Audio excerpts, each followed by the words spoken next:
Well, hello, everybody. Welcome back to the Geekend Live. It is another Thursday evening here in the United of Kingdom, the currently United Kingdom.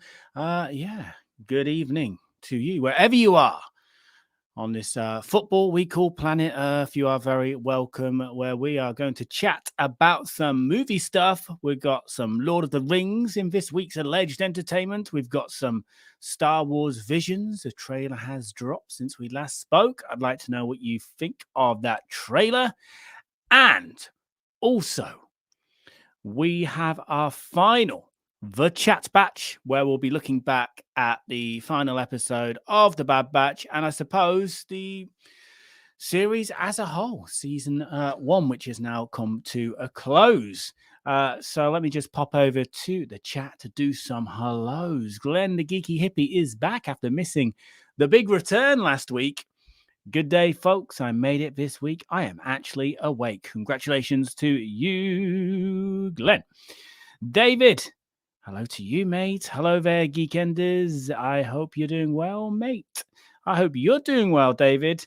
And Roy Keane has dropped in to confirm that the dogs have been walked, which is always good to know. I can start this stream now with peace of mind. Peace of mind. Hello to Anders.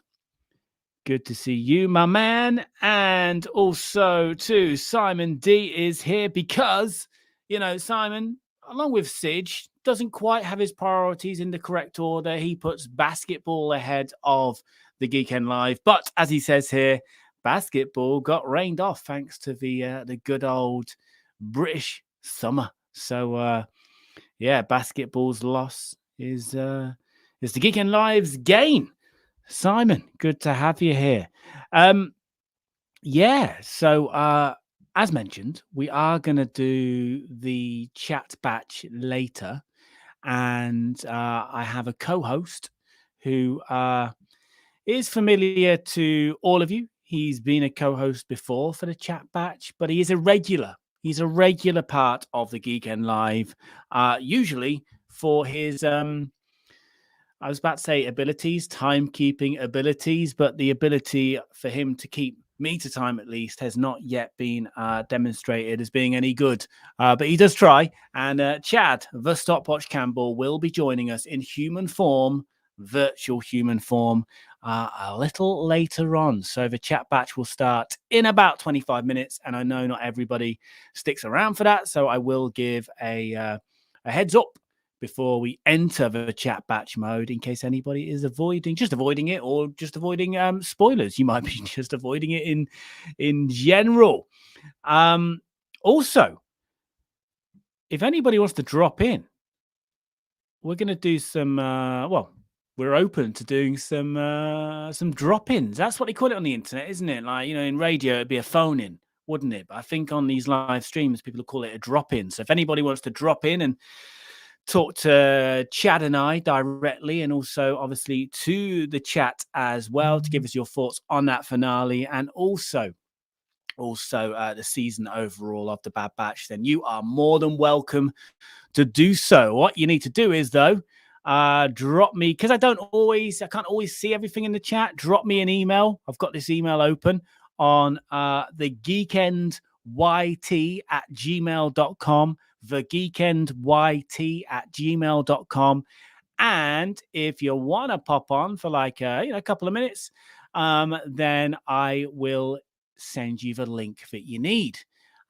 It's a bit like Zoom, StreamYard is. You'll just get sent a link, click the camera box, click the audio box, add your name in, and then I'll bring you in when the time is right. But I should say, you don't have to have a video. You can choose an audio-only option if you wanna. And I have got a few messages from people who can't make it in regards to their thoughts on the finale of the Bad Batch as well. Jane Flakes, also Anders, who is here, but I've got his thoughts as well already submitted.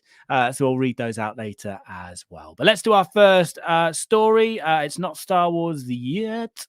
A few of you brought up the Lord of the Rings, the Amazon Lord of the Rings series last week, which we've touched on every now and again. over the last few months, and there has been this first promotional image that's been released, which I think, Simon, you told me about last week, and I also missed while I was in Japan, that there is an actual official premiere date now. So in case anyone else missed it, like me, the Lord of the Rings series at Amazon officially has a premiere date. The highly anticipated epic fantasy series will debut on the streaming service on September the 2nd, 2022. So we are just a little over a year away from that happening. Still don't know how I feel about it. I kind of go quite hot and cold with this, but apparently new episodes will drop weekly, so it's not like a big dump. So there'll be no binging available if you're following it in real time. And filming was completed on the first season of the show on August 2nd of this year in New Zealand. And Amazon has released the first official image from the series, which you can see there. However, talking about season 1 wrapping in New Zealand, season 2 will not be shooting back in New Zealand. I'm sure if you're following the Lord of the Rings, seems to be the regular drama for this series. It's now being moved to the UK, where I'm sat. Well, not in this shed. I mean, we can produce a bit of Lightspeed tonight and some Geeknd lives here and there, but I'm not sure that we could fit the Lord of the Rings season 2 in my shed. We could try. I'm open to trying, Amazon. But yeah, it is moving to the UK, which I believe triggered a face slap emoji from Elijah Wood. I don't know how I feel about this. I feel like any of the continuity that they were trying to get in regards to Peter Jackson's old crew working on this new version, or at least this this prequel, if you like, kind of vanished anyway. There's been so many people that have walked and controversies with stunt performers getting injured and what have you.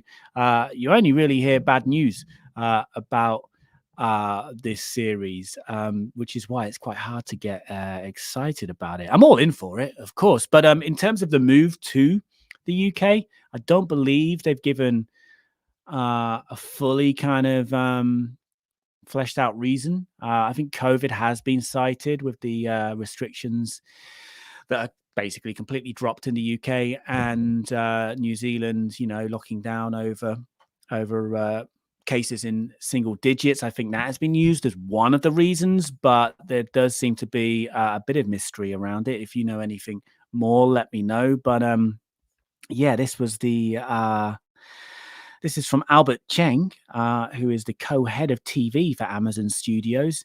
He said, as we look to relocate for production to the UK, we do not intend to actively pursue the season 1 MOU 5% financial uplift with the New Zealand government or preserve the terms around that agreement. However, we respectfully defer to our partners and will remain in close consultation with them around next steps. So there was a few lines from like the Film Council in New Zealand, someone from the Film Council, and they were quite surprised about this. So it sounds like it has come out of the blue as far as they're concerned. So I think it's sad that it doesn't feel like we're going to have much continuity from Peter Jackson's trilogy with the first season, and now we're not going to have much continuity from season 1 to season 2 in terms of the locations. But there's talented people involved without knowing. You know, if we didn't know that they've switched location, we'd probably never know from watching it. And I suppose on the other hand, whilst New Zealand is the home of the cinematic Lord of the Rings and Hobbit, the UK is the original home of the Lord of the Rings, of course. So there is that. I can see Clays is in the house. Good to see you, Clays. Hope you are well. And David says, Lightspeed tonight is not the show we deserve, but it's the show we need right now. Yeah. More on that soon. I can confirm that. All right, I'll give you a little hint here. Next week for the Geekend Live, if the layout looks different, like, I mean, I'm talking about a little, well, it's not a tiny shed, but a shed here. So there's only so much layout to play with.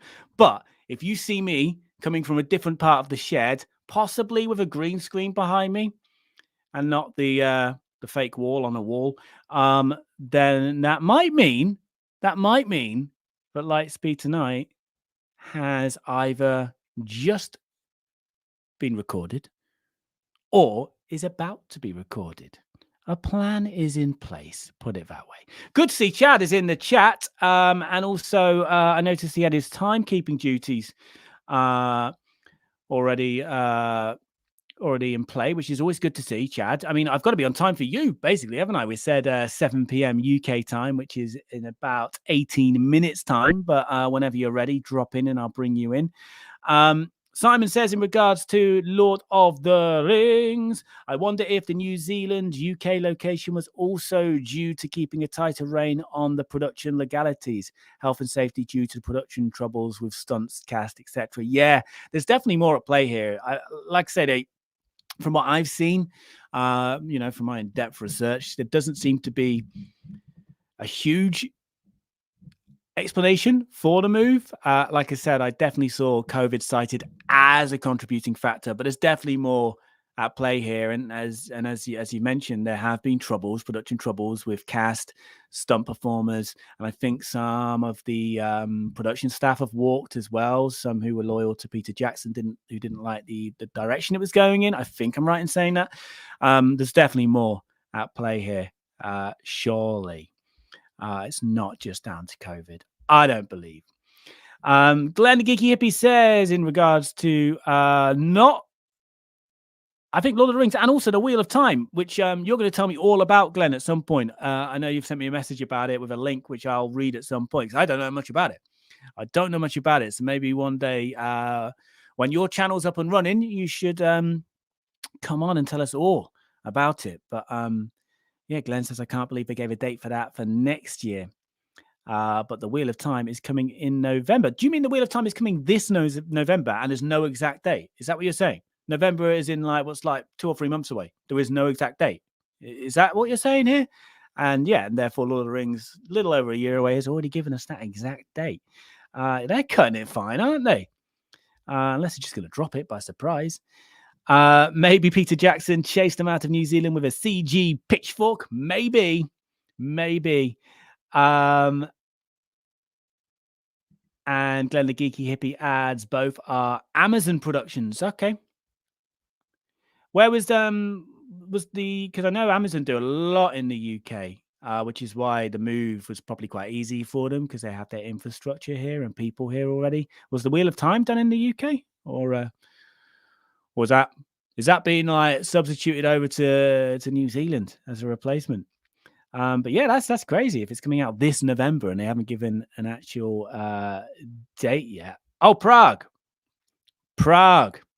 That's where Rick McCallum's based these days, you know. Rick McCallum has a production company in Prague. There you go. Who knew? I knew, and now you do. Maybe you knew anyway. It's not a secret. But they do a lot of movies and TV shows in Prague. I believe the tax incentives are pretty good, and it's been a popular place for years. So there's also the infrastructure as well. Right. Let's move on to something else. I would love to get Rick McCallum on the channel, Simon D, and I tried to get him on the Empire Strikes Door. Not sure if I've ever said this before. Hey, the Empire Strikes Door, and didn't go very well. He did reply to my first email and seemed kind of interested, and then just vanished. But I remember he wasn't up for doing like a Skype or any kind of video call. He was like, let's go old school. Which I would have taken, and I still would take. But I would love to interview Rick McCallum. I feel like he's probably one of those guys that he's still very active in the industry. I feel like he's one of those guys, and I'm getting this a lot at the moment, trying to get new interviews for these RDX you're looking for. There's a lot of people that are just like, look, I'm happy to talk about Star Wars, but when I'm on the Star Wars clock and when they're not involved with Star Wars anymore, like Rick McCallum, that's when they're at a convention. Rick McCallum doesn't do many conventions, but a lot of people are like, yeah, I'll talk, but let's do it at a convention when I've got my Star Wars hat on. But I'll try again. I never give up. Right. Let's talk about Visions. Has anybody out there seen the trailer for Star Wars Visions coming to a Disney Plus near you? We talked about it briefly with Alex from Star Wars Explained on last week's stream. Another one on Rick McCallum here, though. First from David. Rick McCallum is the man. All of the behind-the-scenes footage from the prequels, DVDs with Rick is so fascinating to watch. I agree. So, yeah, Visions. I thought the trailer was all right. I mean, visually, it's beautiful. It looks great. So my eyes are definitely going to enjoy this visual feast. It's hard for me to get excited for it because I know nothing about anime apart from taking a picture of a giant robot statue, which I've been told it is an anime character that I saw in Tokyo a couple of weeks ago that I put on my Instagram and I showed on the stream last week. That is my current relationship with anime. So Star Wars is going to be my actual kind of formal introduction to anime, if you will, which I think is cool. And yeah, I'm. It's hard to get excited for personally, but it does look beautiful. It does look beautiful, and I will be there for it. But some interesting stuff is some of the actors lending their voices, entering the Star Wars universe for the first time. I believe. The most exciting one for me is David Harbour. I love David Harbour. David Harbour is lending his voice, as it says here in this Digital Spy article. Also, Karen Fukuhara, also Lucy Liu, also Neil Patrick Harris, and Snake Eyes Henry Golding, who used to be a BBC reporter. Who knew? I knew, and now you knew. No. Maybe you knew anyway. It also was not a secret. And also Simu Liu as well. So some big names, interesting names, lending voices. And there's also some Japanese language voice talent getting involved, as you would expect, as well. Also, it looks like Tamura Morrison is voicing Boba for the anime version of his character there, and yeah, ahead of his live action spin-off. I mean, that's where that's where the mind is focused right now in terms of Star Wars for me. It's the Book of Boba, isn't it? And this will just be something nice, nice to fill a bit of the gap in between Bad Batch finishing and the Book of Boba starting. What did you think of the trailer? Let me know. Anders says, definitely looking forward to Visions. Trailer was pretty hype. Stellar voice cast as well. Yeah, I agree. I was really surprised by some of those names that are lending their voices to this currently little known thing, Visions. David and Simon having a bit of a chat about Rick McCallum in terms of his involvement with the prequel trilogy. David adding he was so dedicated to helping George's vision a reality, and that was really awesome to see. So passionate, and also enthusiastic as well. Bit of a showman, you could tell that he really enjoyed having the cameras around for those behind the scenes featurettes, documentaries, all sorts. They did some great content for the prequels behind the scenes. Clays is on the same page with me in regards to Visions, and David says he'd be lying if he said he had any interest in anime at all, but I'll wade my way through Visions, and who knows, I might actually enjoy it. Yeah, this might be, the starting point for what could be a wonderful, soon to be blossoming. Because you get a lot of blossom in spring in Japan. Relationship between you and anime, David. Maybe for me as well. Star Wars is giving me that chance.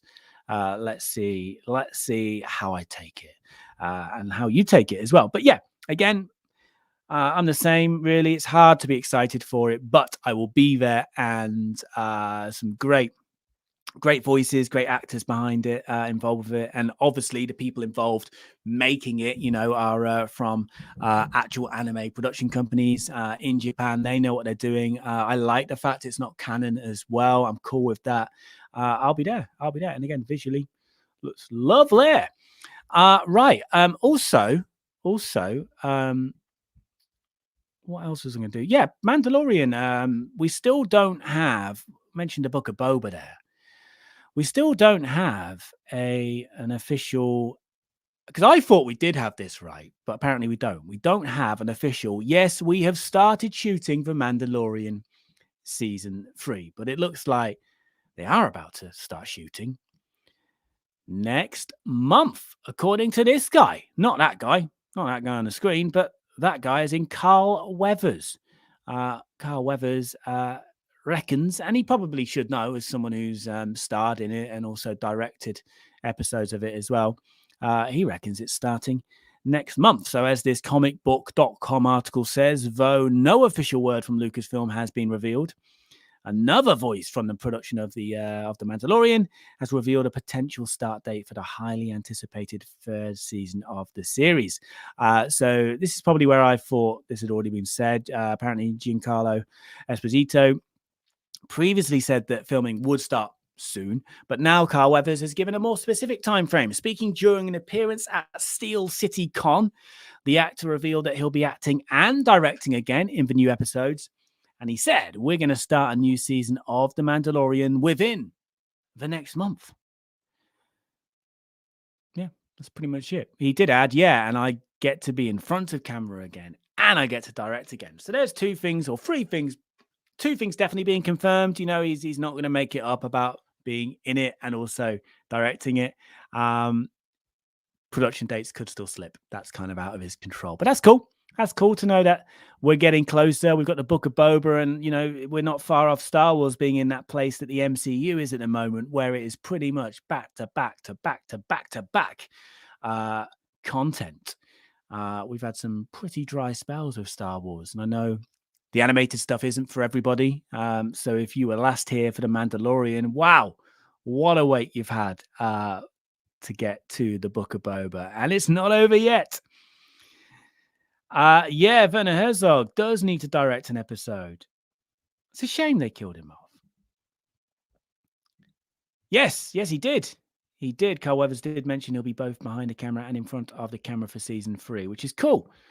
The Phantom Menace making of is refreshingly honest and not afraid to show clashes and problems. But Disney behind the scenes is so squeaky clean and feels a bit insincere. Everyone got on so well.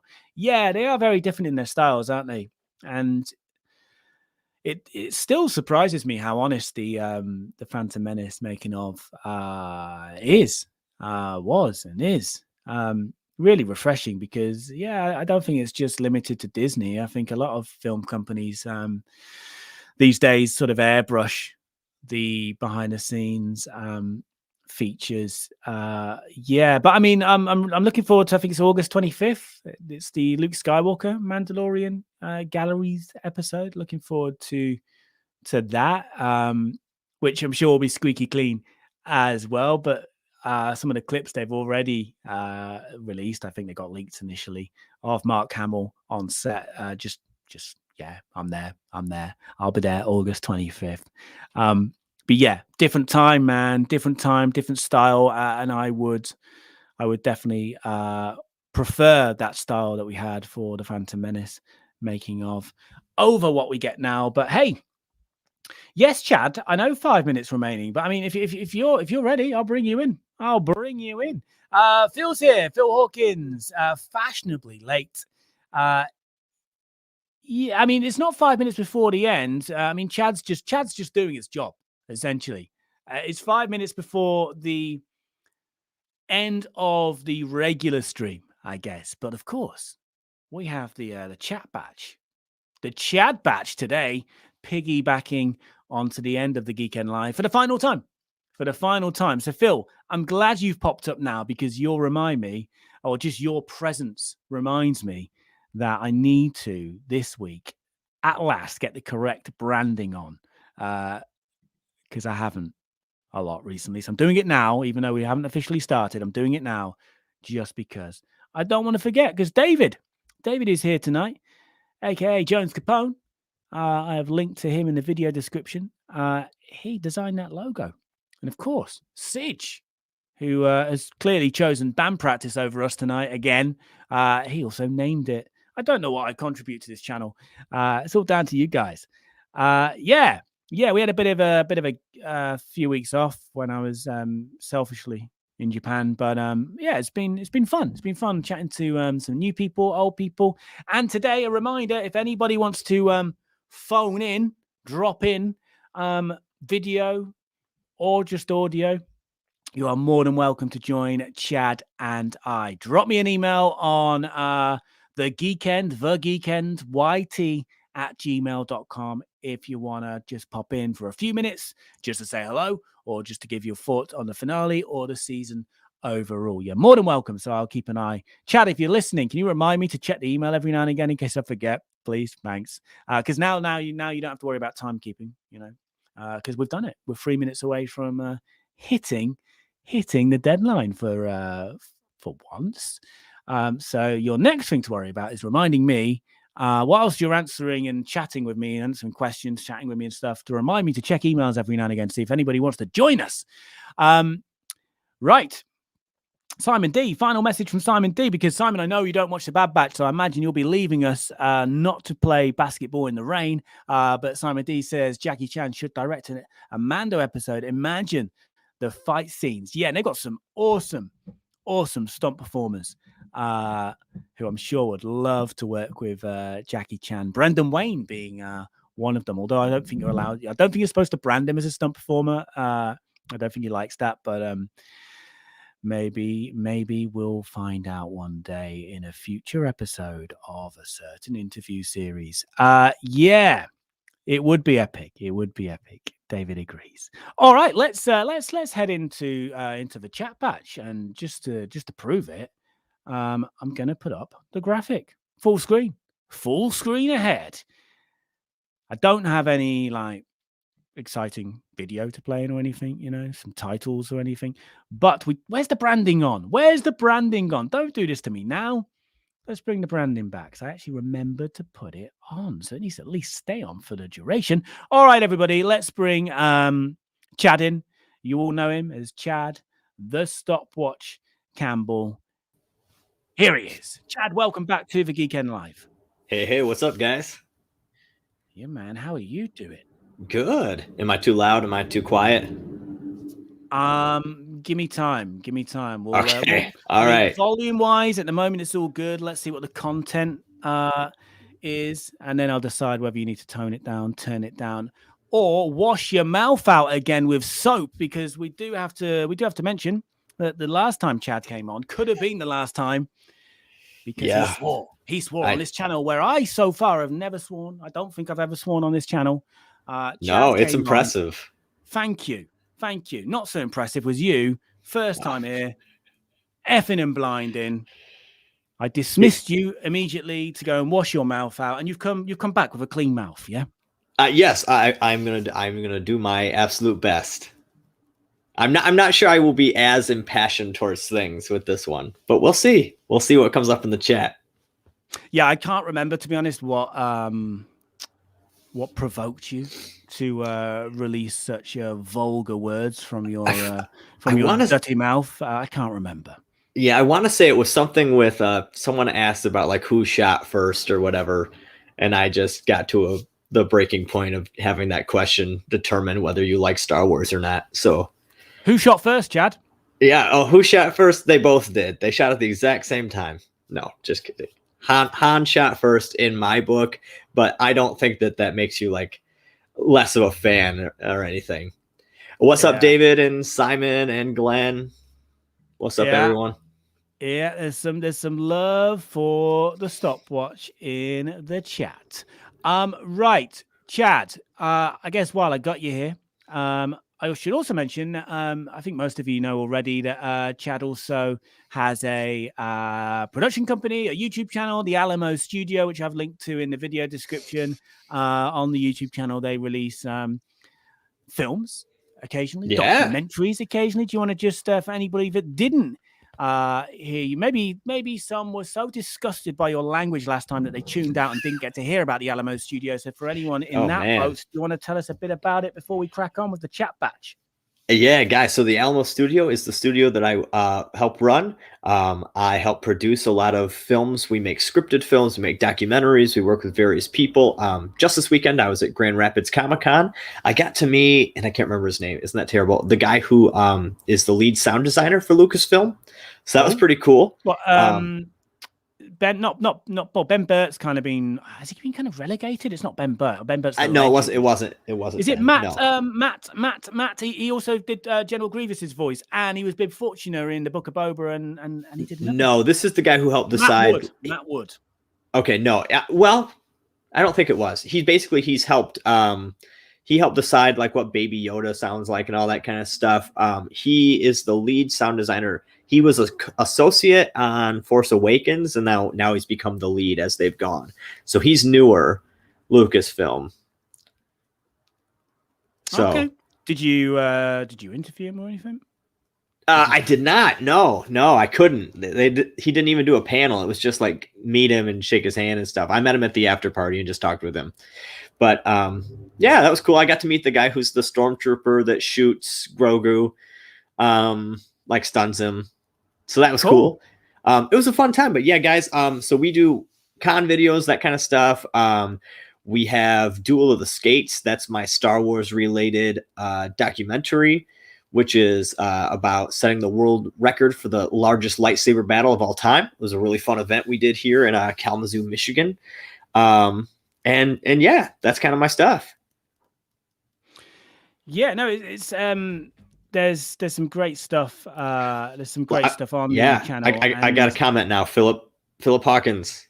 First off, love your last name, because I'm assuming you changed it to match the town in Stranger Things, and that's not just inherent.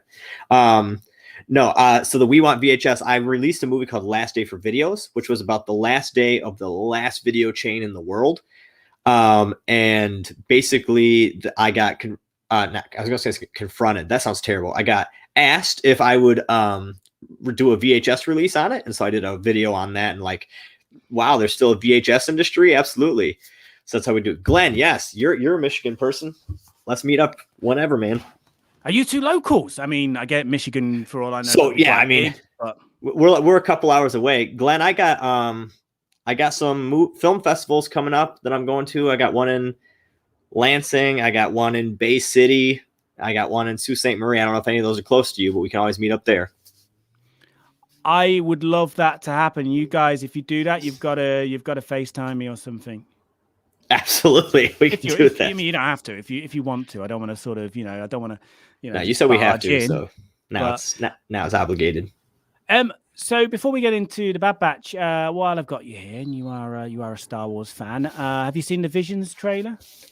Yeah, so this is a different area for me. I'm excited for it, but a lot of people who like are on it probably don't like anime. Whereas for me, I do, and I know these studios, so I am excited for that.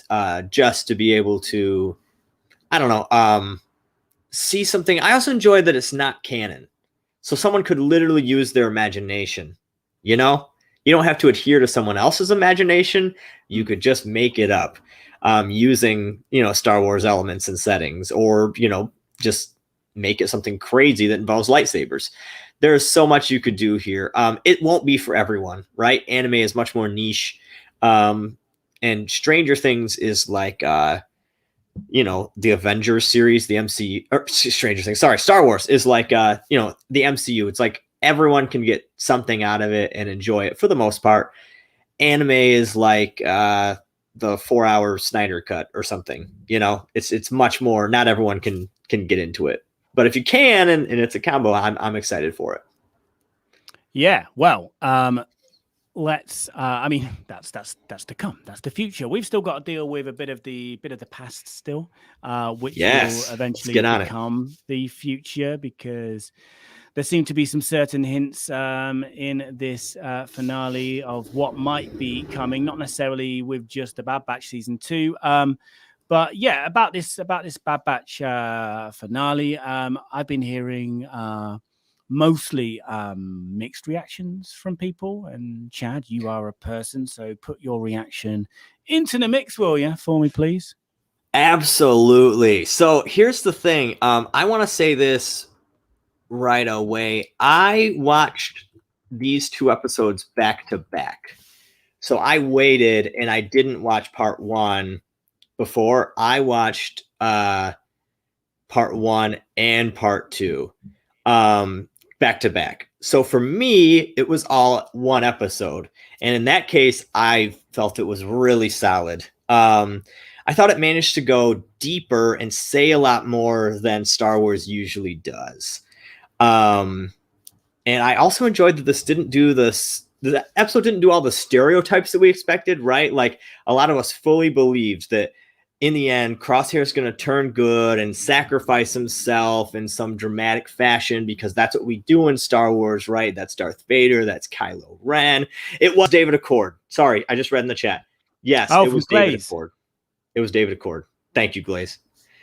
It ended with him no longer necessarily being a villain, but it was actually like now that's Crosshair is one of the coolest characters, right? Like he's not a villain necessarily, he's not a good guy necessarily, he's just a problematic person.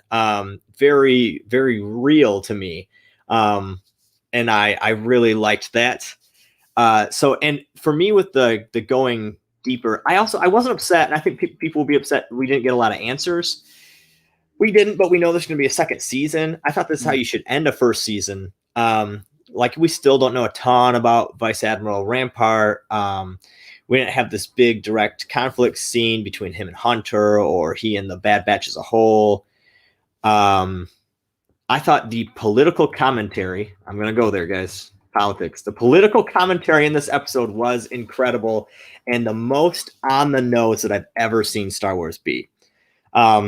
Tech explains Crosshair's thinking and then says, direct quote, "Understanding you does not mean that I agree with you."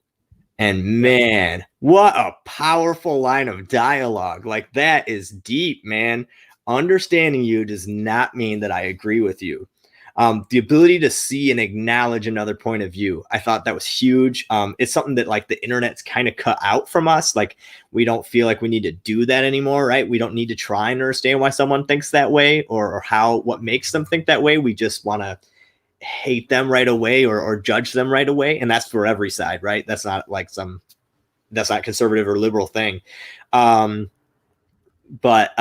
for me, it's the biggest thing that you can do to like change an opinion or understand someone or mend a relationship, the ability to understand and acknowledge why someone thinks a certain way, regardless of whether you agree with them. And then also it's followed up by the line, "We want different things. That doesn't mean we have to be enemies." Oh, man. Yes, that is also a great line. We want different things. That doesn't mean we have to be enemies. Another really powerful quote. I thought you can apply that to everything today, whether in America, like Republicans, Democrats, with Brexit stuff, or even just on a superficial level, the Star Wars fan base itself on whether episode 8 is good or not, right? We want different things. That doesn't mean we have to be enemies. So that, to me, that was some of the most solid writing I've seen in Star Wars. Some of the least superficial writing we've ever gotten from a Star Wars series, right? And some people would hate that, right? They're not going to look at it like I did, and I understand that. That's not for everyone, but for me, like, man, that was big. All right, Jamie, let's hear some of your thoughts. I have a lot more. I could read them all, but I'm gonna let's I do agree that the writing and you've referenced 2 of the most powerful lines there, but the writing throughout this series has been really really impressive. And I'm still I assumed this was a kid show, but the writing has been very adult, and there's been some very dark moments visually as well. Often go back to mostly Crosshair's behavior, the execution, which was quite early on now, I feel. But yeah, I mean, the finale, part 1 of the finale, I thought was fantastic and very intense. And, they would just seem to be upping their game all the time, visually. The way it looked and also the way it sounds as well just gets better and better.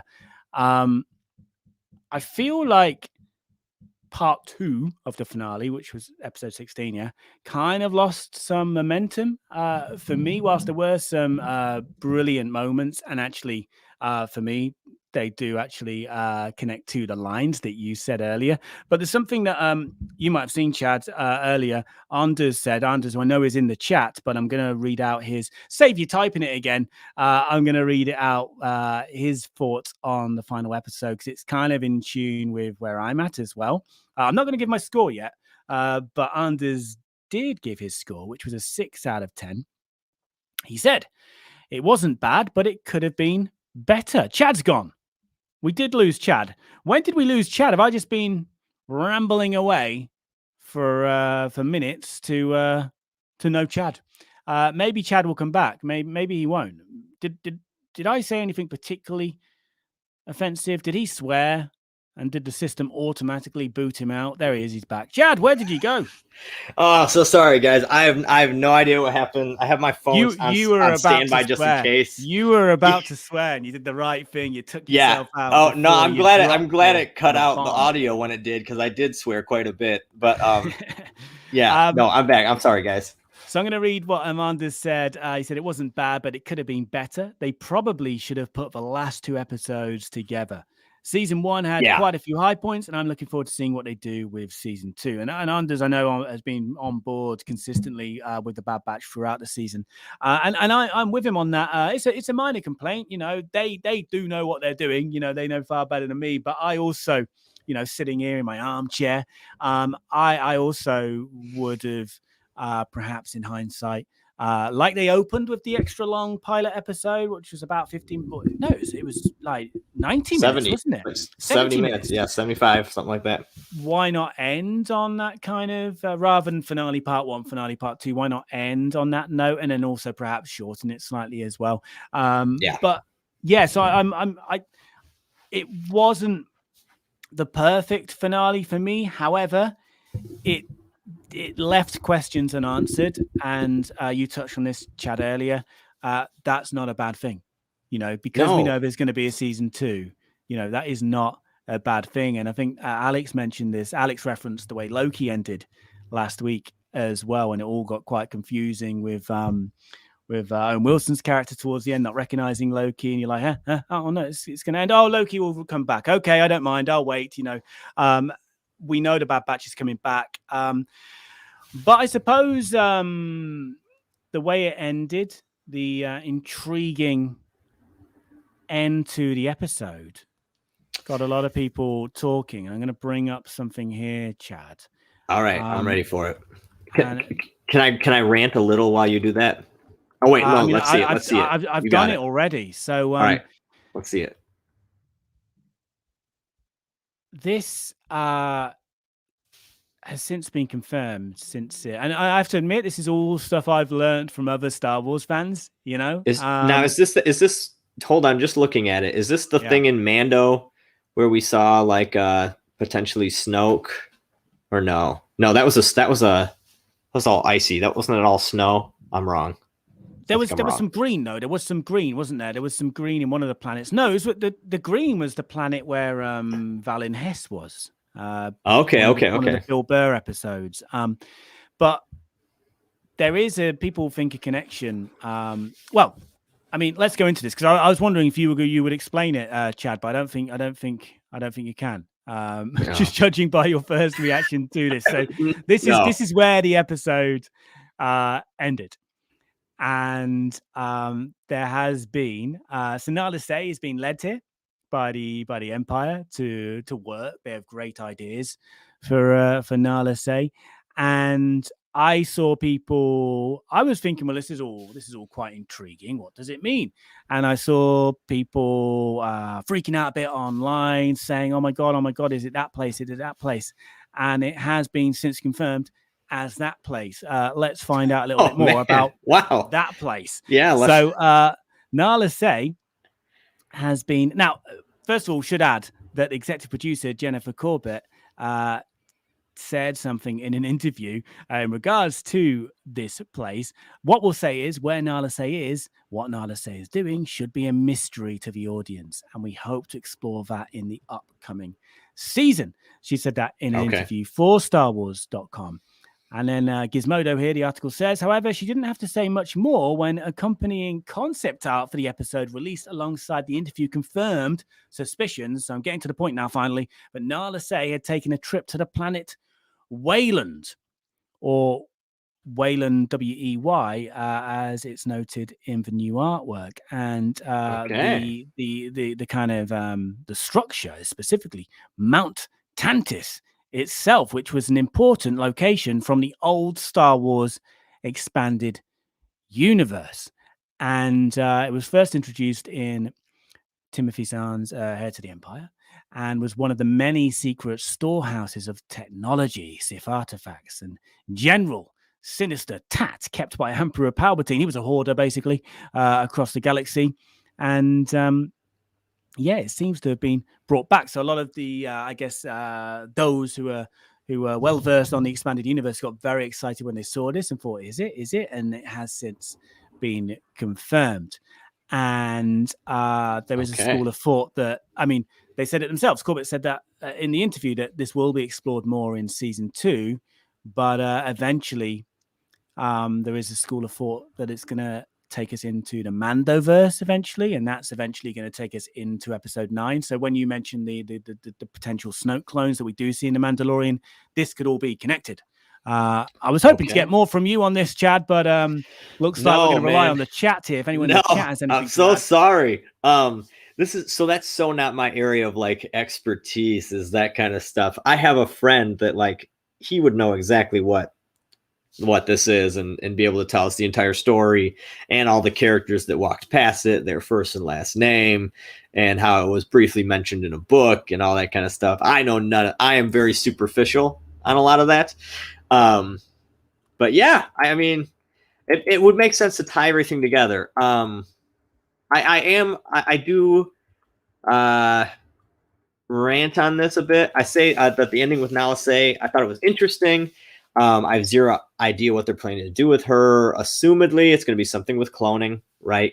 Like either she'll make mega stormtroopers that they have go after Bad Batch, or she'll help make Grogu or Snoke or something like that. I have very wary feelings on where things are going as these shows add a lot more. So now that we have like Bad Batch established, it's getting to a point where it's harder to explain why these things don't ever come up later. Like Rebels takes place before A New Hope. We see a lot of Clone Wars characters in it, but we don't see the Bad Batch or Omega in any way. And I feel like we're going to slowly start getting like these really lame excuses or these like Band-Aid covers for a lot of these plot gaps. And I can let some things slide, like Ahsoka not being there during the original trilogy because she was, recovering. But if we keep making it like where there's a lot of people alive during that time who all just run into each other a lot, except when it actually came to saving the galaxy, it's going to get really irritating for me. I'm really just hoping that they'll do the right thing and they'll Rogue One these guys. You can't do that with Omega, right? You can't do that. You're not just going to kill her off. I get that because you can't kill a kid, but it just seems really weird if like they never ever tried to help save the galaxy after this, right? I agree. And they have Rogue One is the fitting example that Disney doesn't have to be too nice. It doesn't have to worry about killing off its entire cast. That could happen. I mean, obviously they're not done with them yet. There's going to be at least one more season. But yeah, I'm with you on that. I think there will eventually be a sticky end for the Bad Batch, and that's no bad thing. And there are rumors that just rumors that I see on thumbnails when I log into YouTube that Omega might pop up in the Book of Boba, even in live action form. Mm-hmm. I think this kind of for me solidified we're not going to see Omega in the Boba Fett show that's coming up, the Book of Boba Fett. I don't think we'll see her. Maybe they'll mention her in some form, but nothing in this made me think that it would make sense to see her there because we don't know her fate yet or anything, and I feel like that'd be a big spoiler. Yeah, and not everything has to be connected. not everything Star Wars. That's kind of one of the refreshing things about Visions is that we know it doesn't have to be connected. And if it is connected, it's just a one-off anyway. So don't read into it too much. There is I know there is going to be some overlapping with Ahsoka, with the Mandalorian, with the Book of Boba. But not everything that Lucasfilm release now has to be connected to the next thing. Yeah, but I feel like Filoni is very much an MCU mindset guy. Like he loves to have everything connected in some form. Just based off what I've seen. Now, like, for example, the show Star Wars Resistance, nothing was connected in that. But I feel like Bad Batch and Rebels and this and Mandalorian and the Ahsoka show and Obi-Wan, all these things are going to be connected in some form because we're building this one universe. It does annoy me a little in that sense because Star Wars is, I mean, it's adventures in space. There are so many things we could do that don't have to interact with each other. Maybe they can have like a character go by in the background once or something, but they don't have to be the exact same thing. We don't have to have an MCU of Star Wars. We don't have to, but it's quite possibly the Disney Plus way, to be honest. And you know, you look, but I'll be there for it, as I always say. I'll be there. Jamie, check your email. I'm looking forward to the time where, thank you, Jad. I'm looking forward to, there's no emails. It's just a regular day at the office. I'm looking forward to a time when, like I said earlier, when we are in the place as Star Wars fans that the MCU is at the moment, where it is pretty much back to back with the content. And I think 2022 is going to be that year for Star Wars. Glenn's mentioned is keeping everything connected. Glenn's mentioned that Grogu would be alive during the Bad Batch. He would be 30 years old. Yeah, I guess you're right. Yeah, you are right, Glenn. So Grogu would already be alive. I feel like they do need to do more with Grogu because, like, he's such a.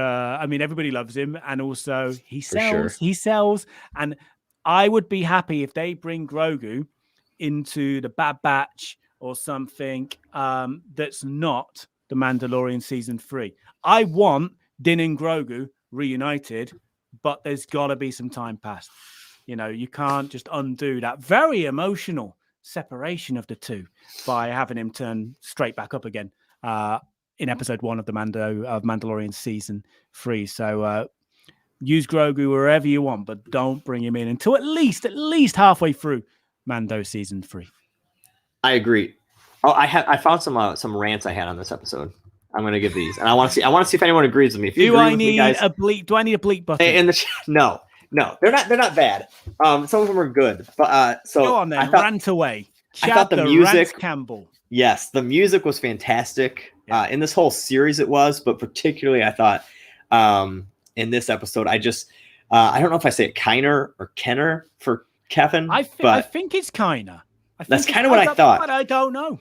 Yeah, I kind of thought. I thought it was really great music that he just keeps nailing things while also introducing us to new stuff. And I loved the music in this episode. I am so upset. So this one, I won't swear, but why, man, look, Omega, we'll say Omega, right? It's Omega.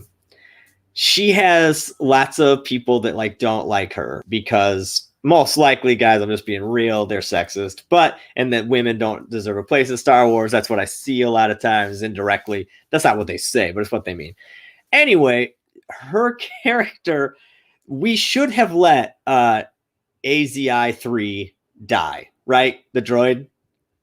He had that epic line of like, "You will be safe. I've done my duty." And then he begins to drown. The music starts to swell. I'm like, oh man, this is going to be a great scene. Nope. She has to then go and save him. It was stupid.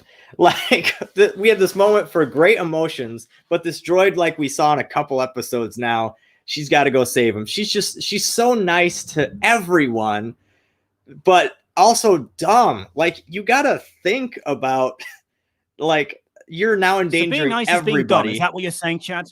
Yes, in this case, yes, because you are endangering the entire Bad Batch and yourself to go save this droid that literally did everything he could. All right, he saved your life. Like that is a moment storytelling wise where you let it go. So we have some kind of emotional payoff. Like we feel it. Now AZI 3 is something that we're like, wow, that was a great character. Wow, we love it. And Omega has to deal with that.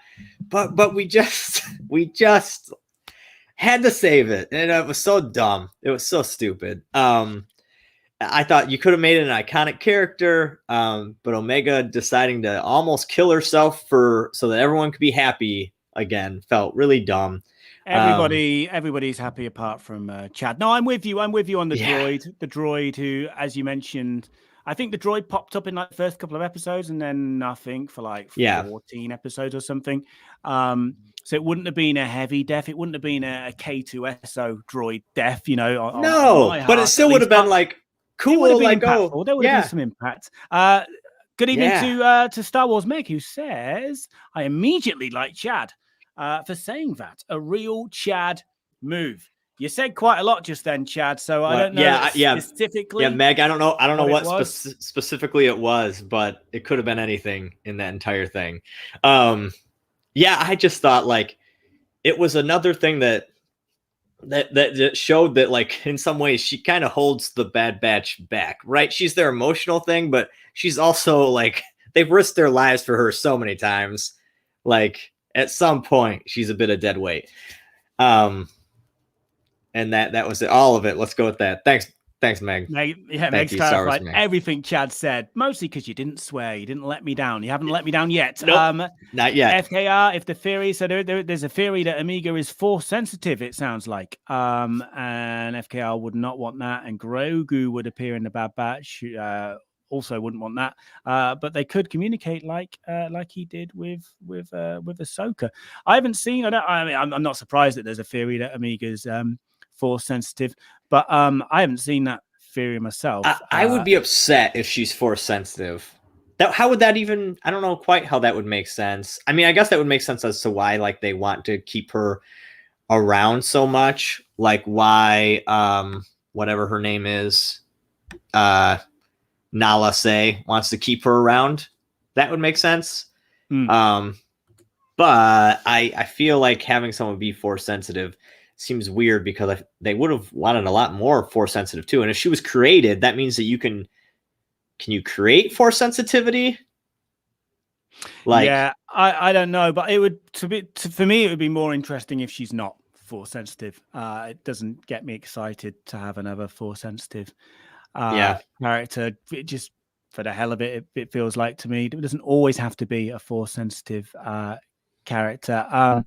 Now, Brad Snoke. Yep, I was going to say, let's share Brad Snoke. Yeah, he has said, Chad, it gave, and this is in regards to the droid, it gave Crosshair a chance to show them he still has good in him.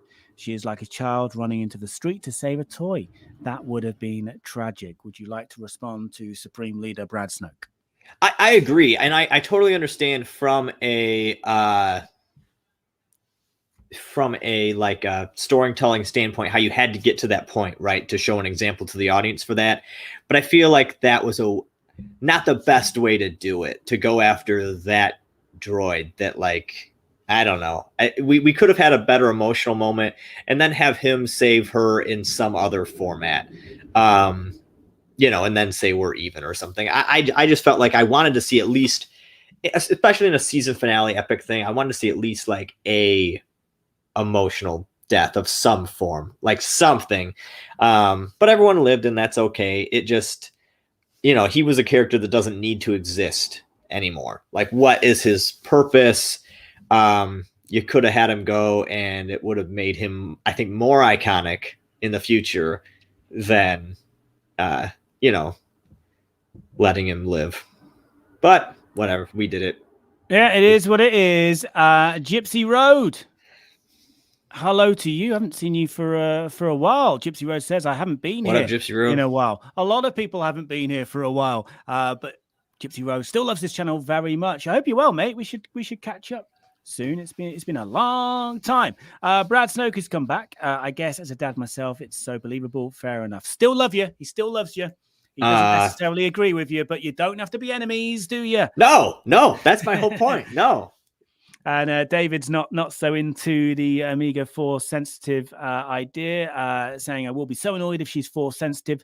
So so far they flirted with the Mary Sue line with Amiga much more successfully than with Ray, but that would absolutely ruin it. All right, Lord. David, I gotta say this: the Say Mary it, Chad. Sue thing. I think I get Glenn it. disagrees. People. Glenn disagrees. I think the Mary Sue thing is really inherently sexist, whether we intend it to be or not. And I think that what we do is we're not used to like girl characters that don't like get hurt or something. We're used to men like that, so we question it more with women. I mean, I think in a lot of ways, Princess Leia was a Mary Sue. Besides, I guess she always got captured and stuff. But like, she didn't really have any major problems besides needing to be rescued by men. I don't know if that stops her being Mary Sue. I think Legolas and Gimli are the definition of Mary Sues. You cannot tell me one emotional journey they went on in the movies. They were just fun guys killing people on the side. Good times for all. I think that's a super Mary Sue. Ray was a Mary Sue, but then, you know, she dies in episode 9 and a man has to come and save her. So I don't know how that therefore makes her a Mary Sue.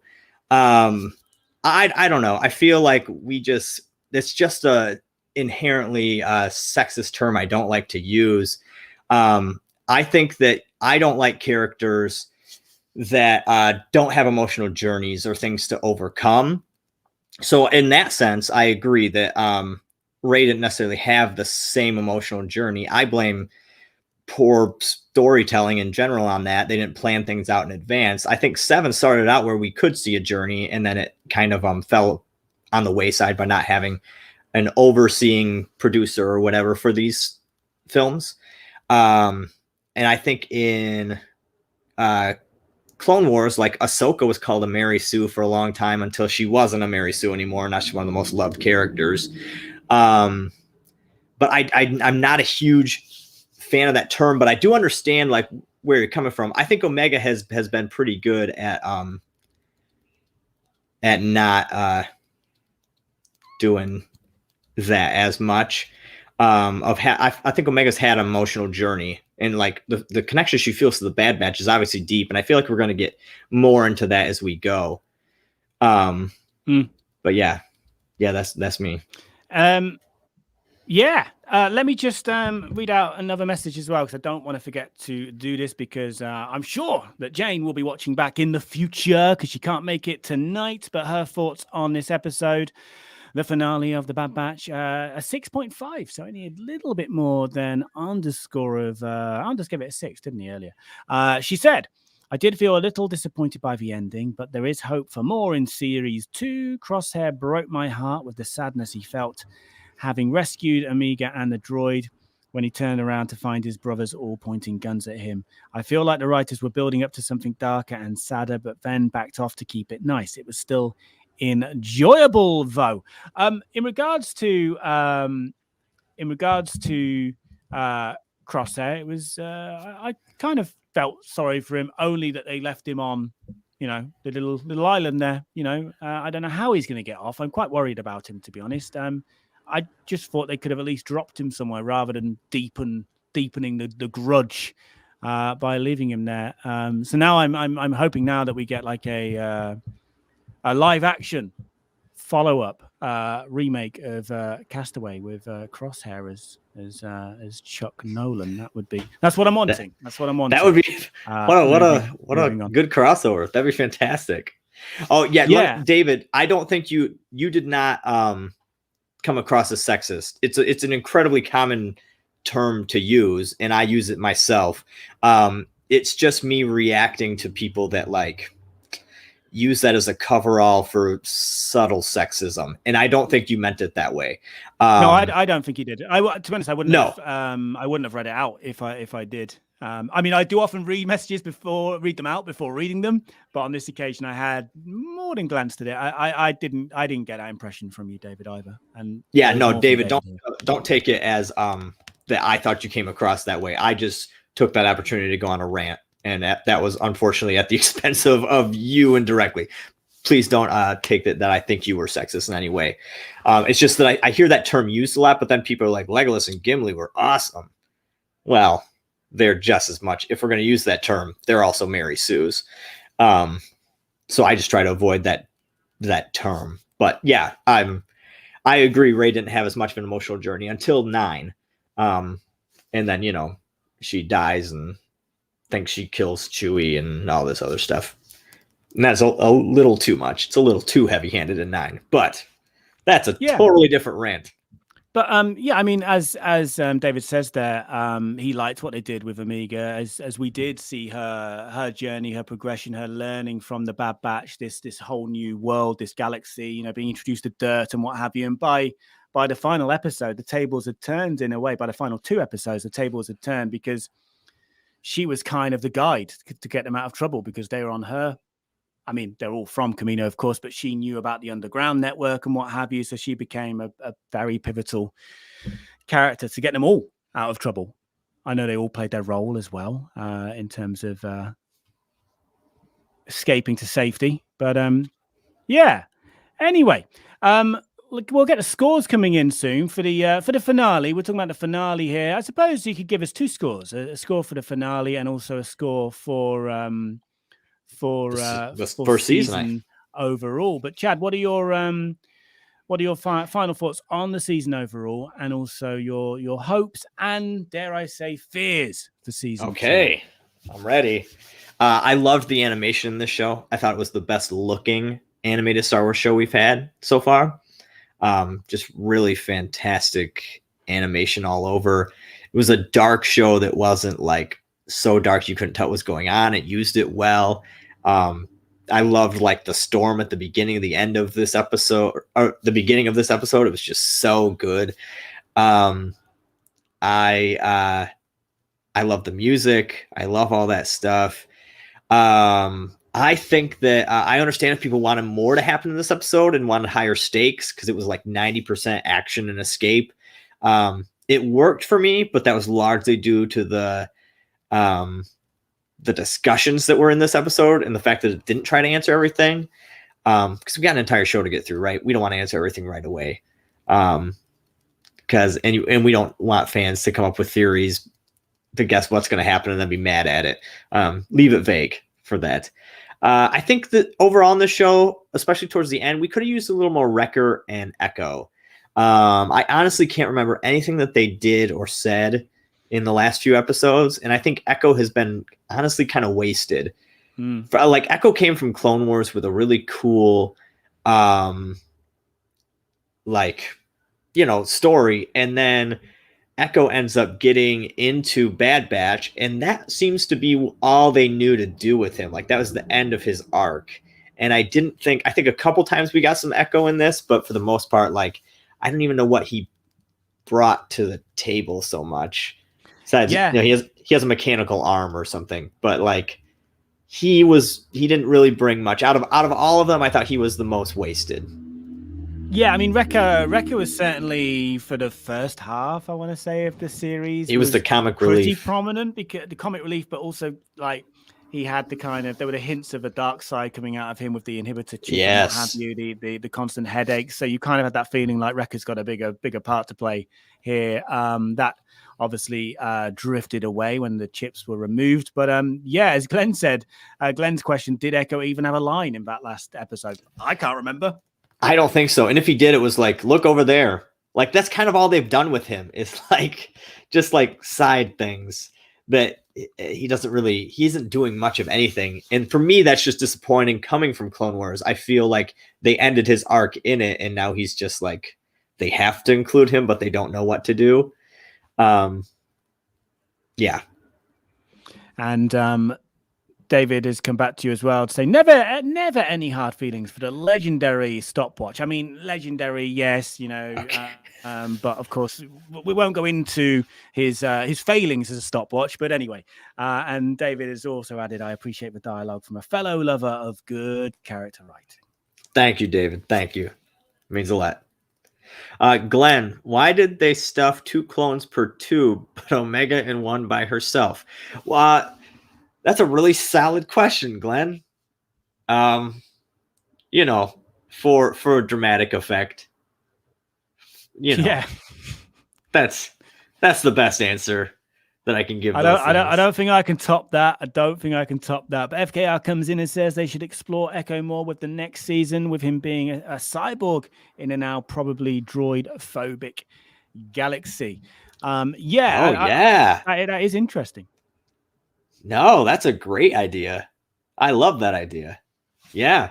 Yeah, I just thought like Echo, man, out of all of them, and I guess he's the one we knew the most, so you didn't have to develop him, but I still would have enjoyed something, give me something. Hmm.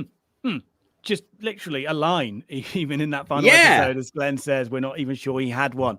Right, everybody, get those scores in. We've had Anders' 6, we've had Jane 6.5. Get your scores in for the final episode, and if you want to throw in an overall season 1 score as well, I will read them out.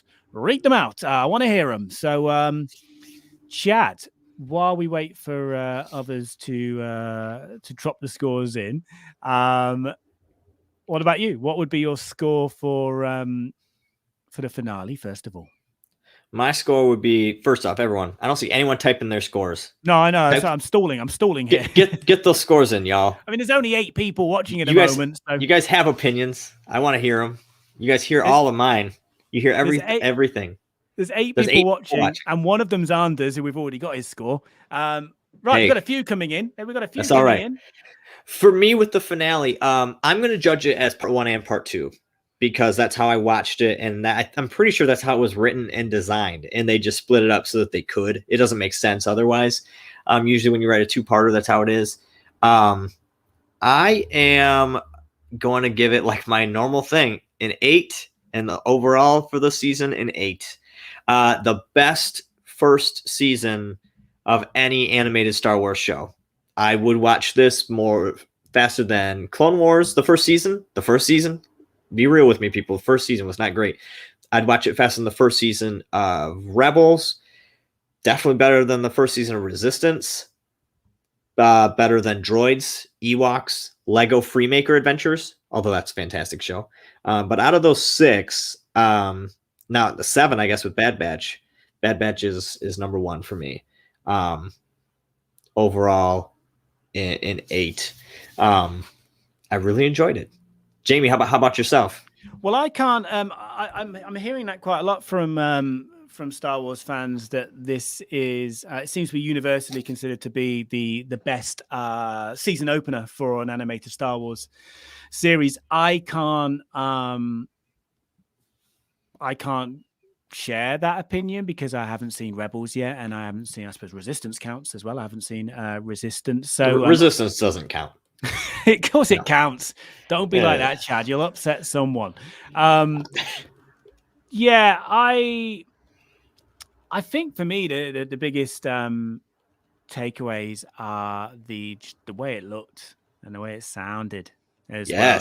Just incredible, It's quite easy to be, and maybe I have been this way for a long time, quite dismissive about animated series, and like I was like most people introduced to Star Wars via live action. Why would I'm a grown up now, sort of. Why would I want to, mess around with kids' cartoons and what have you? But I came to Clone Wars late, and like many, grew into it, got into it the more it went on. But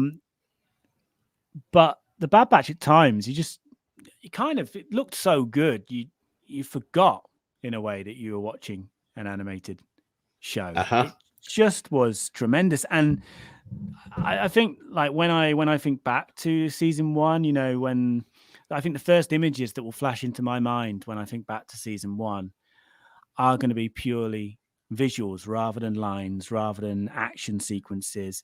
And it's going to be moments like those, accompanied by the sounds as well, like seeing Camino, shutting down, being destroyed in the finale part 1. There were some really impactful, emotional images. Again, as always, enhanced by the beautiful sounds and score as well. So I think that's my if I was to score the way it looked and sounded alone, it'd be a very high. But for the finale, I'm gonna give it a 6. And five's average, six I is know. above average, Yep. therefore it's Yep. good. I'm Okay. going to give season 1 overall a 6.5. Okay. All right. Now, is that the finale? Is that just finale part 2, or is it finale part 1 and 2 that you gave 6? Part 1 and 2. I mean, if Okay. I was going to go into, because you know what, I didn't even give my score last week. I realized afterwards. I'd been off the chat batch for so long. I realized I didn't ask Alex for his score, who was the guest last week. Didn't give my score. I did read out scores in the chat at least. So my score last week probably would have been 6.5, maybe pushing a 7. And if I'm going to go for the overall score, then this episode, this part of the finale has pulled it back to a 6. But a 6.5 overall for the season. And again, 5 is average. Yeah, it's Nicely, above average. firmly above average. And Now, I enjoyed it. yeah. And I enjoyed it, and I will be there for season 2. What, Chad? You got a question? Compared to Clone Wars, although I feel like you watched that kind of out of order, how would you compare it first season wise? I mean, I'm going to go back to the way it looked again. The Clone Wars 1 is barely watchable now. Going back from what we've had with the more recent Clone Wars series and with the Bad Batch now, which is moved up another level, I feel like it would be quite a tough watch now to go back to Clone Wars season 1 visually. I struggled with the first few seasons of the Clone Wars. I thought they were okay. I thought they were fine. But I like many got into it. But I have to go back for the final episodes of the last season because I stopped because I was in such a rush to try and get up to date in time for the Bad Batch to start. I stopped after the Bad Batch arc in that final season of the Clone Wars. So I've now got to go back and finish that season. So I'm not fully done with the Clone Wars. I'm going to read out some scores, and then I'll get there. And then apparently I've got to watch Rebels as well. I'm going to read out some scores, everybody, and then we're gonna wrap up. So Clays gives the finale a 6 out of 10, and the season overall an 8 out of 10. David adds that Echo is complicated and full of potential to unpack that character in season 2. 8 out of 10 for the episode from Glenn, and also a 7.5 for the season. 7 for Gypsy Road. I think that's for the episode. I'm just going to presume. 6.5 from FKR out of 10 for the final episode. Again, would rate higher combined with part 1. But yeah, and overall, an 8 for the season. And also, I've lost the Cameron as well. I haven't seen you for a while. Hope you're well, mate. He loved it. And it's an 8 out of 10 for the 2-parter finale from David, and 7.5 out of 10 for the season itself. And I think I've done all of the scores. And Anders says that the Clone Wars animation got progressively better. That it did, and then it's got progressively better into the Bad Batch. For sure. I feel like the Bad Batch got better as the season went on, visually, as well. Yeah, I've got quite a lot of the Clone Wars to go. I tell you what, I have watched the Ahsoka Maul duel episode because I had to research that for the interview I did with Lauren Mary Kim, who did the Ahsoka movements for that duel. But I've still got a bit to go back to. Right. Spaceman hasn't watched it yet. Well, I hope we haven't entirely spoiled it for you, mate. Right. Yes. Chad, any final thoughts before we wrap the finale of not just the Bad Batch, but also the Chat Batch? Man, I don't know, guys. It's been an awesome time. Thanks everyone for doing this and sticking around and chatting. It's been awesome. You guys are all cool. I love the ability to have conversations and talk about it. I can't wait for next season, and we'll see what we get.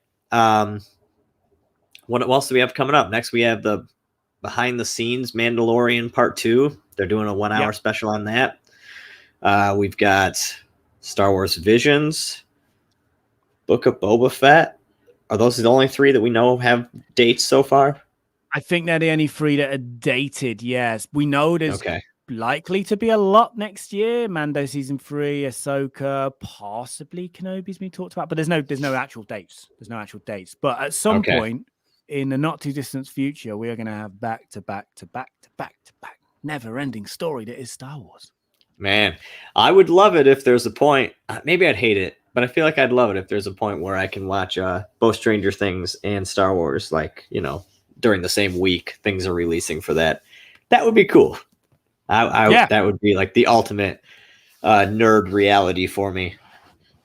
Yeah, well, maybe get you back on, Chad, when Stranger Things finally drops to chat about. I'm guessing around February. I'm thinking they're probably going to pull a Valentine's Day thing with it. We'll see. Well, we heard it here first from Chad. That's his scoop, based on nothing, I'm assuming, but it's a scoop. It's a scoop of some sort. Yes. I'm taking it as a scoop anyway. Gaz Nottingham's here as well. Hello to you guys. He loved Bad Batch. Come on, season 2. David says the chat batch has been awesome. Big thanks to Jamie and also Chad and the other guest chatters as well. Yeah, thank you to all guests throughout this season, and also to you, David, as well. Thank you for your design of the logo as well. There it is, and also. Also, I do have to credit Sige once again. David as well, aka Jones Capone. I will credit Sige as well because he named it. David made it. So thank you to everybody for tuning in each week as well. Now, the Geekend Live will return. We'll do one next week. Just be back to the usual 30 minutes of something and Chad trying to rein me in, assuming he shows up. So yeah, we'll be back to basics next week. And Clay's also said a great chat batch finale, 10 out of 10. Thanks, Clay's. And Clay said thanks to you as well, Chad. So thank you, everyone. You are welcome, guys. You know what makes me feel even more thanked? When you like and subscribe to the Alamo Studio. But for real, what you should do is like and subscribe to the Geekend, and then try to tell your friends all about Jamie's page. Because let me be real, y'all, we've seen the view count on the past few ones. Jamie's feeling depressed. I don't know if that's true. I'm putting words in his mouth. He was at the Olympics. His life is awesome. Let's not pity him too much. But we should get. Go ahead. Go on. No, carry on. To be honest, Chad, I'm gonna be honest. I wasn't listening to you. I just good. No, because I can't multitask. And I remembered. Oh, Chad, I remembered to check my email. Chad hasn't reminded me. Oh, for a my long bad. Time. I just checked the email and was like, oh no, please don't say that somebody's actually calling in or wanting to call in right as we're ending. And I just had a really bizarre email that normally I would ignore. But yeah, I just had someone asking if they can have this channel's name, basically. And I was a bit like, huh? Okay. But no, check the I don't know what I'm trying to say here. Tell your friends to subscribe, smash the like button, share it when you can, share the Empire Strikes door once in a while. Let's get Jamie that attention he deserves for this awesome channel with the ability for the chat badge. I mean, I think the channel. Unfortunately, I do think the channel's dead. But so maybe I should give the name to the person that's emailing me, asking me. There's no financial offer, by the way. Asking me if they can have this. If I can give up my unique URL on YouTube. But no, I mean, thank you, Chad. Thank you, Chad. I think all focus should be switched to the Alamo Studio. The Geekend might be dead. I don't know. I don't know what's happening with this channel. It seems to be going down and down and down, views and everything wise. So focus attention on the Alamo Studio because there's some genuinely good content. I mean, you have to wait a little while for the content, but I understand why because this is very much involved content. Yes, we will bring you cinema. We will bring you cinema. Yes, Lightspeed tonight. When can we expect that, Jamie? Do we have any drops on that? Any hints yet? Have you started filming it? Oh, is this your show now? Is this your stream now, Chad? Are you in the hot seat? Are you Hey, asking? people are saying it in the chat. Sorry, I want to be on top of it. Yeah. No, I'm gonna talk more about this soon. I think the channel's gonna. I know there's been a bit of a lull recently in terms of putting new content out. I've been putting I've been putting some stuff on, more stuff on Patreon, like exclusive kind of stuff, and that's not meant to be as a plug. I have been more active than it seems on, but it's there. I have been more active than it seems on the YouTube channel. And part of that's because, like, just at the moment, like, I mean, the views have gone down anyway, but they've gone down even again, like to now the baseline views, like the guaranteed views I'll get when I release a video is now down to about 150. Now, I remember the glory days when it was about 5,000. No matter what I released, it would get a minimum 5,000 views, glory days. Then there was the big algorithm shake up. Then in more recent times, it was like 500 to 800 would get to that baseline views eventually. It's about 150 now. And, you know, when you spend 5 days editing a video, it's like, it's just a bit depressing. And Lightspeed Tonight, look, I'm making more. But it's such hard work. And to like the first episodes got fairly low views. And that was in a time when I was getting generally higher views. I don't think I could cope with the work that goes into something like Lightspeed Tonight, where we're talking weeks of work, getting 150 views. I know it's 150 people that have watched. Well, my mum's watched it 150 times potentially as well. But yeah. So I'm making them, but I'm scared to release them. That's what I'm trying to say. And Anders, you are very right. And there is going to be so I'm giving the channel 6 more months. I wasn't meant to say, this is your fault, Chad. I wasn't meant to say this for a while. I'm giving the channel 6 more months. The people that are here are the biggest. I mean, we've been here forever. True. So that's good. True. I'm talking to the right people anyway. I'm giving the channel 6 more months, basically, in terms of really trying. I'm not saying I'll delete it after 6 months, but in terms of really trying. And part of that will be Anders to do a YouTube Shorts channel. I find at the moment, I can't even stream without it having a negative effect on my channel, which is why I unlist the streams when I finish. So they are still there. They're in a playlist on the homepage. It just does weird things to my algorithm every time I stream, but I want to continue doing the stream. So I don't want to start doing YouTube Shorts as well on the channel because I just think that will just destroy it. I'm just scared to release content on my own channel because apparently YouTube doesn't like it when I do that. So I'm going to set up a YouTube Shorts channel for the Geeknd, and there's going to be some YouTube Shorts style stuff there that will hopefully send people over to the main channel as well. Could be the change of hair. You're right, Glenn. I did change my hair, and then things all seem to go wrong. Yeah. I mean, I've done. I mean, Star Wars Explained was here last week. You know, and there are people I know and people I like talking to.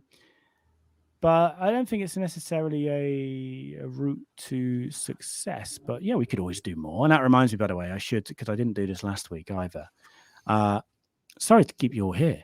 Thank you to all Patreon members. Thank you, everybody. But thank you, everybody, literally everybody, for tuning in. Right.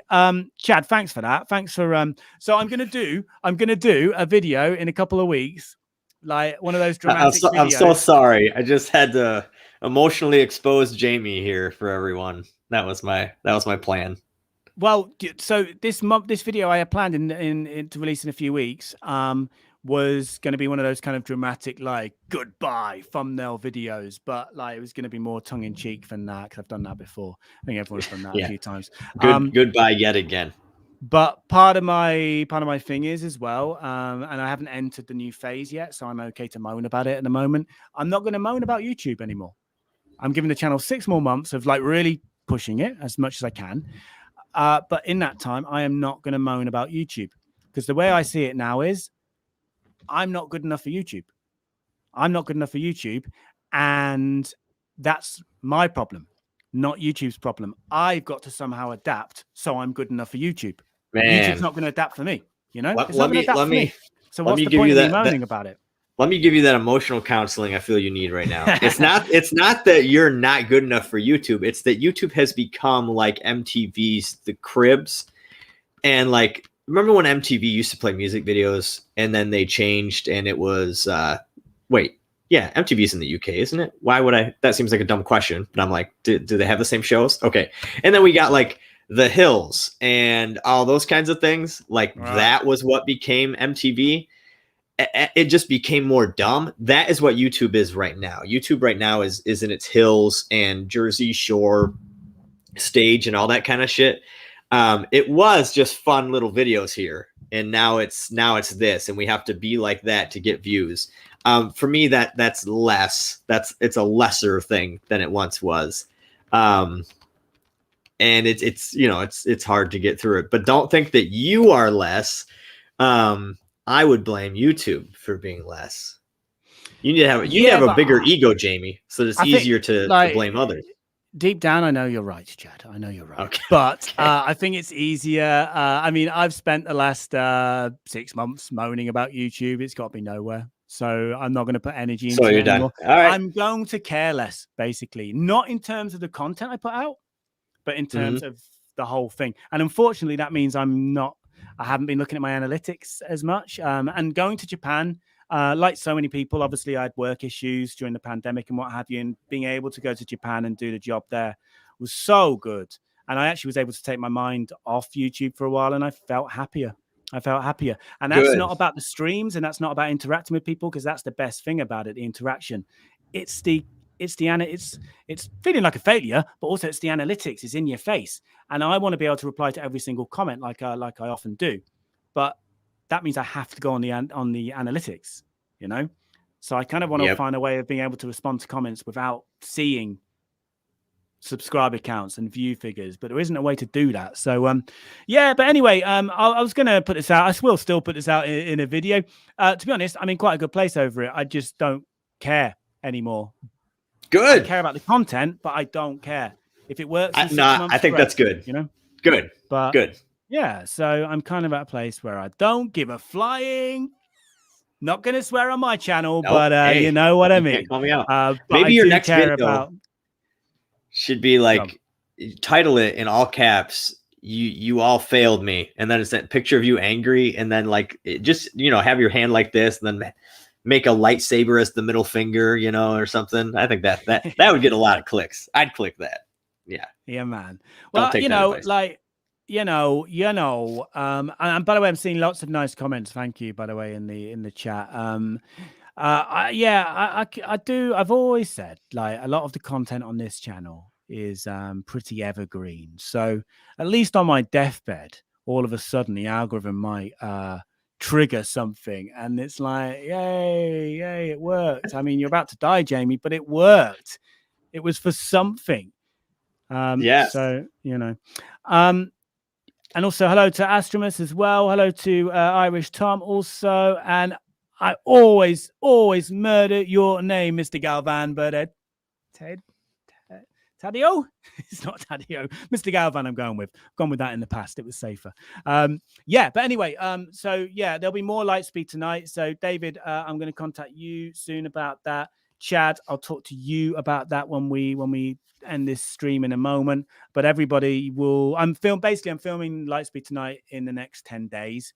I'm doing a 2-day shoot this time, so there's gonna be a load of episodes to keep me going for a little while. I'm not going to release them back to back again in terms of weekly releases like I did. I'm going to space them out a bit more, because Lightspeed tonight did get some subscribers. They were left with nothing then for 6 or 7 months. So I'm going to spread it out a bit more, because it is something that I'm limited in terms of how many I can make. But I'm also going to make a load of YouTube shorts with Womeris Watt. And also Womeris Watt is going to have a TikTok account as well. So there we go. Nice. There we go. Anyway, going to go now. Thanks, everybody. Thanks, Chad, for joining me. Thanks for bringing the mood down a little bit as well at the end here. And don't forget the Alamo studio, everybody. Focus your attention on the Alamo studio, and we will all grow together. Thank you, everyone, and I will be back next week for a plain old Geeknd Live. So thanks, guys. Gotta wave, keep waving until I've clicked end broadcast. Goodbye, everybody. Goodbye.